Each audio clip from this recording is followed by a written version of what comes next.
Hello, everyone, and welcome back. I'm Jessica. And I'm Ryan. Today, we're going to chat about something essential for all of you learning English. We've been thinking a lot about how to make your learning journey easier and more successful.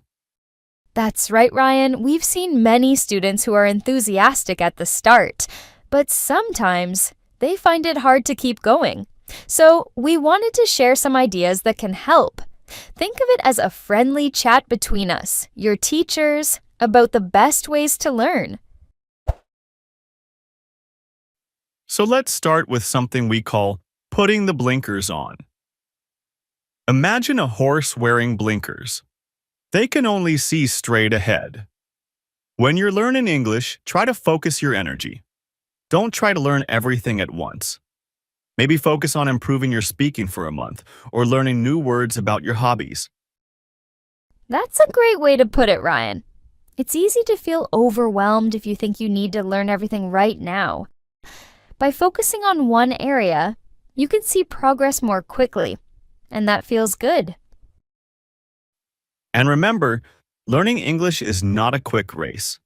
It's a marathon, not a sprint. Some days will feel easy, and some days will feel harder. Don't get discouraged if you don't see big changes every day. Just keep putting in the effort. Persistence is so important. Think of it as climbing a mountain. You don't reach the top in one big jump. You take small steps, one after the other. Each small study session, each new word you learn, is a step forward. And what helps us keep taking those steps, Jessica? That's right, Ryan. It's motivation. That feeling that makes you want to learn. Think about why you want to learn English. Do you want to talk to new friends? Understand your favorite movies? Get a better job? Having clear reasons makes a big difference.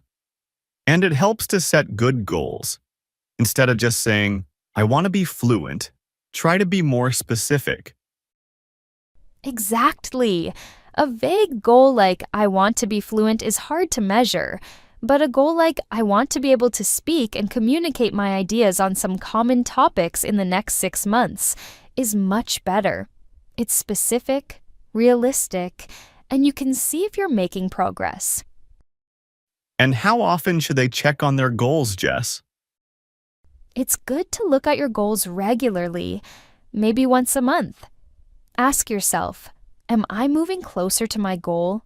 What can I do differently if I'm not? This helps you stay on track.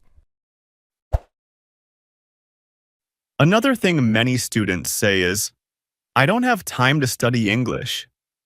What do you say to that, Jessica? Well, Ryan, often it's not about not having time, but about making it a priority. We all have the same 24 hours in a day. It's about choosing to spend some of that time on learning English. Even 15-20 minutes a day can make a big difference if you do it regularly. That's so true. Think about small moments in your day. Can you listen to an English podcast while you're traveling? Can you review a few new words while you're waiting for something? Little bits of time can add up. And be realistic about how long it takes to learn a language. You see a lot of things on social media promising you can learn English in 3 months, but the truth is, it takes time and consistent effort to make real progress. Think about the different levels, like the Cambridge English levels. Moving from one level to the next takes dedication. And to keep going, it's important to enjoy the process. Absolutely. If you're bored, it's much harder to stay motivated. Try using materials that you find interesting. If you like movies, watch English movies with subtitles. If you like music, listen to English songs and try to understand the lyrics. Find ways to make learning fun and engaging.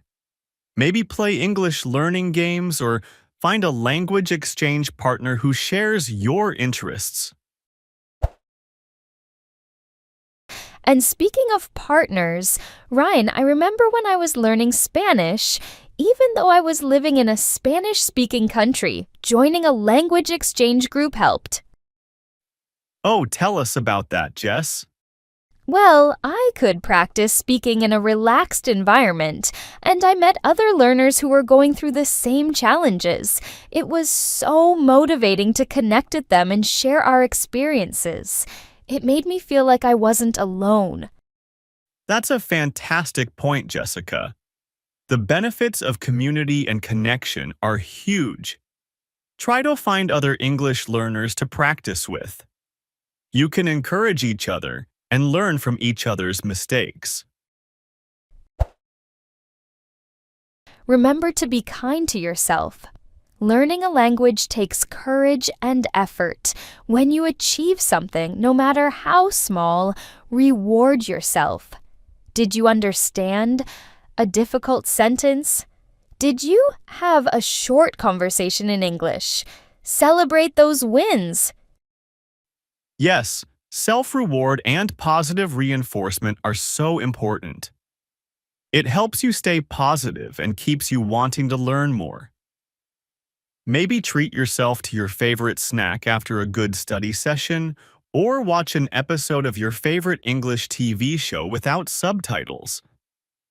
You've studied English every day, and you've learned to talk about your hobbies, your family, and your favorite foods. What should you do?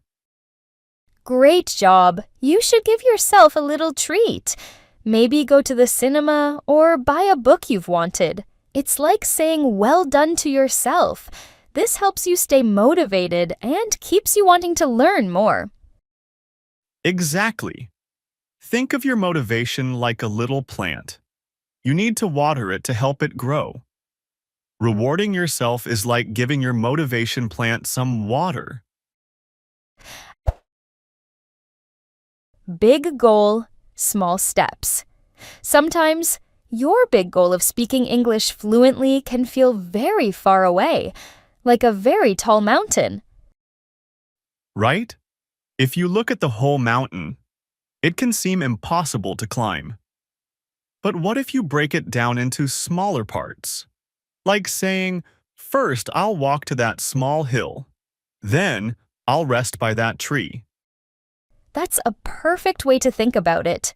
So, if your big goal is to speak English well, your small steps could be, this week, I will learn 5 new words. Or, today, I will practice saying 3 sentences about my day. When you achieve these small steps, it feels good, right? It shows you that you are making progress. It's much better than just thinking about the big goal all the time, which can feel overwhelming. It's like when I first wanted to learn to cook. My big goal was to make a fancy dinner. But I started with small steps, like learning to chop vegetables properly, then making a simple sauce. Each small success made me want to learn more. And it helps you focus on what you're doing now. If you only think about the big goal, you might worry too much about the future. Small steps keep you in the present. Now, let's talk about practice. This is super important. Imagine you want to be good at playing a sport, like football. Do you just read books about football? No way. You need to go out and kick the ball. You need to practice with other players. It's the same with English. You can study grammar rules and learn new words, but you also need to practice speaking. Don't be afraid to make mistakes. That's part of learning. Yes, practice speaking out loud, even if you're alone. Try making simple sentences. Change the words in sentences you already know. If you're watching a video, try saying some of the phrases you hear. You can also practice in the real world, like talking to English speakers online or in person if you have the chance. Online is also a real way to connect with people and practice. The important thing is to practice as much as you study. Don't just read and listen. Try to speak and write as well. This will make you a more confident speaker. Now, Ryan, there was one more point that was called a bonus, but it's so important. It's about review. Ah, yes, review. Think about when you learned something new. Maybe a new friend will tell you their name. If you don't think about it again, what happens? You probably forgot it. Our memory is like that with English too. If you learn new words or grammar, but you don't look at them a little bit regularly, helps it grow strong. There's a famous idea called the forgetting curve. It says that after a day, you can forget a lot of what you learned if you don't review it. So, what can you do? After your English lesson or study time, take a few minutes to look at your notes again. Maybe later that day or the next day.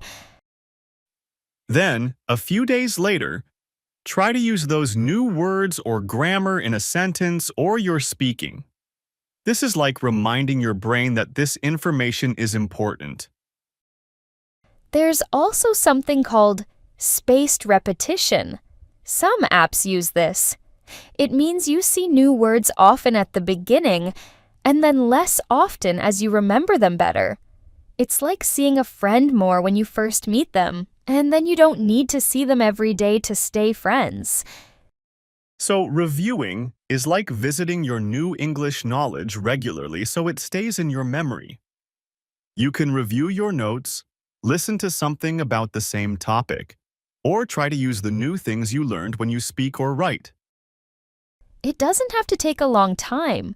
Even a few minutes of review can make a big difference. It's like checking if your plant needs water.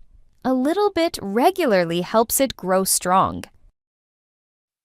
So, to put it all together, reward yourself when you make progress, break big goals into small steps, practice speaking and writing as much as you study, and review what you learn regularly. These are all really helpful ways to make your English learning journey more successful and enjoyable.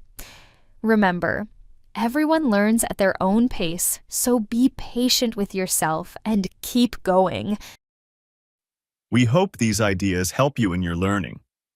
Keep practicing, and we'll be back with more tips next time. Thanks for listening to Easy English with Jess and Ryan. Bye for now.